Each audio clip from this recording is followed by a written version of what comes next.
I mean, Jake Browning played incredible. I mean, we got a chance to watch him at Washington, the all-time Pac-10's all-time winningest quarterback ever. And you know how many great quarterbacks have come out of that conference.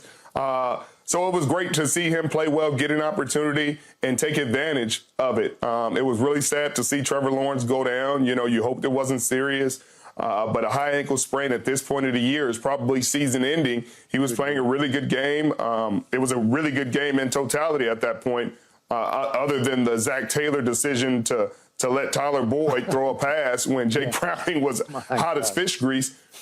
But I think this gives the Bengals receivers and their offensive coordinator, even their defense, a lot of confidence that they can go out there and win ball games with Jake Browning. I'm sure it gives him a ton of confidence. This Jacksonville Jaguars defense have been playing really good. This team has been playing well. They were 8-3, but I don't know what they're going to do at this point. Yep.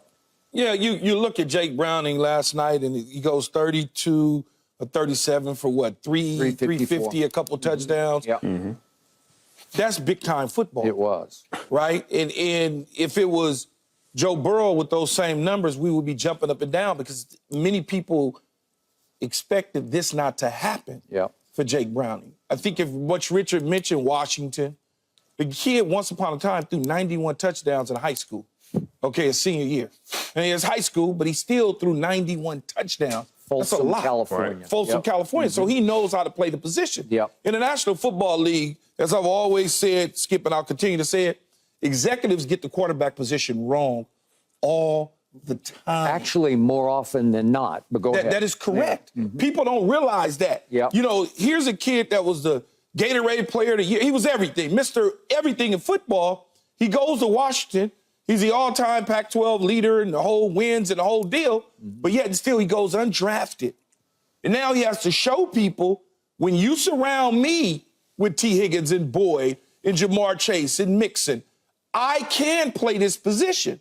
So when I was sitting there watching the game last night, I said to myself, which is, you know, a small sample size, obviously only one game against a Jags team that's really good, he just made himself some money.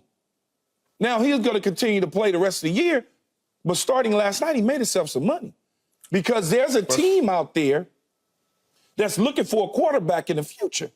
And if you evaluate him properly, you see he could play the position. He wasn't herky-jerky. He didn't look out of place. Even one scramble, he cut it back across the field. He cut it. He cut across the field, did everything he was supposed to do, got out of bounds. You sit there and you go to yourself, okay. Now, the flip side of things, for the Jacksonville Jaguars, they got two of their top players injured in the game. Christian Kirk on the first play of the game, and then later on, Trevor Lawrence with the offensive lineman stepping on his ankle, and the thing looked bad. I don't know, you know, obviously we don't know the extent of the injury. Well, I'm sure we'll learn even more later on the day. But when you look at this team, had they not been behind, the Cincinnati Bengals hadn't been behind the 8 ball so far behind the sticks, they, too, could have probably made a run with Jake Browning within the division. I mean, it's too late now, but I think early on... No, it's not. Baltimore... They're 500 right now. Yeah, but Baltimore ain't... They not letting up. They not letting up. Baltimore's but there to stay. Cincinnati can make a wild card run. Cincinnati can still make a wild card run. There's no question. I'm just meaning winning the division. Hey, if they go on the road in a wild card game, I think they would take that all day long. No question about it. Let me amplify what Key and Richard just said. First to Trevor Lawrence. You watch a player's body language when he gets hurt. Trevor Lawrence thought he was really, really hurt. He's slamming the ground. I thought something broke. I thought he knew something broke in his ankle or his lower leg. Didn't know for sure, but the leg awkwardly, as you point out, it got caught up underneath. He got tripped up because his offensive lineman stepped on him when he got shoved back into him. Trevor Lawrence has been a gamer in that he had not missed a start yet. He had the third most consecutive starts in the league to Josh Allen and Justin Herbert. So you can't say that he's been in and out of the lineup because he hasn't. So when a guy like that goes down like that, and then we see him trying to go up the tunnel, he can put I just want to ask you one thing, Skip. Where was the damn cart at? Why is he walking up the tunnel? I don't know. Where was the cart? I don't know. It looked like a cart situation. It did. Okay, maybe he said no cart. I don't know. But the point is, To your point, it looked worse than what they said it is, which is just a sprained ankle. As Richard said, if it's a high ankle sprain, it could be season-ending. It could certainly knock him out down the stretch run. All right, so then we look at the Jaguars. They were in position last night going into that game to make a run at the 1 seed in the AFC. They were in a sweet spot with a team with its backup quarterback on Monday Night Football. First time they've been on in 20 years on Monday Night Football. You have to win that game. And Trevor did play all the way until 2.5 minutes were left, and they're still in a dogfight with Cincinnati's backup quarterback who's playing out of his mind because your defense is not playing out of its mind. You have to play better than that, which brings me to Jacksonville. I don't know how you guys feel. I've just never been sold on them all year. I thought they had a chance to make a statement against the 49ers when both teams were coming off the bye, and they got the 49ers at their place. And you know what happened? The 49ers went in and seek and destroyed the Jacksonville Jaguars. So we had that going on, and now we go to Jake Browning.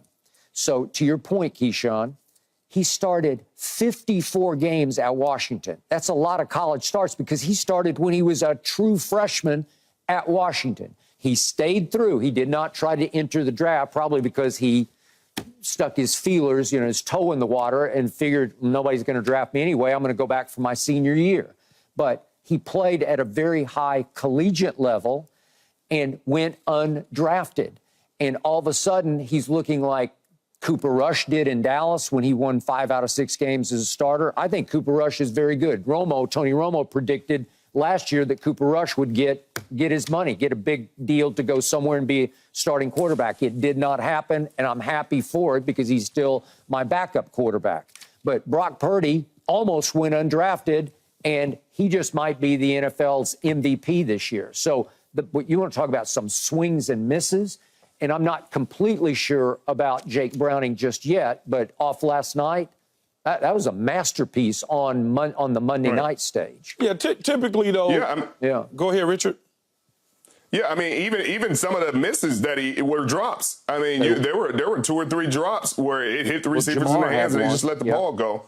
Yeah, it's just the NFL quarterback evaluation process is flawed. I think they get some coaches and some players, some GMs, I apologize, get so enamored with the top quarterbacks in the draft, and they say, if you're not the top quarterback, then you're just a backup, and you just get kind of buried, and some guys never get the opportunity to showcase their talents, even if they have talent. Like Brock Purdy may have never had the opportunity to showcase himself if Trey Lance doesn't get hurt and Jimmy Garoppolo doesn't get hurt. Like Jake Browning never gets a shot if he sits behind Joe Burrow his entire career. So, sometimes it just sucks for guys because, you get drafted, a guy gets drafted in first round, he'll get every chance in the world to mess it up, and he'll never get a chance to show what he can do, no matter how well he plays. So it's just one of those things.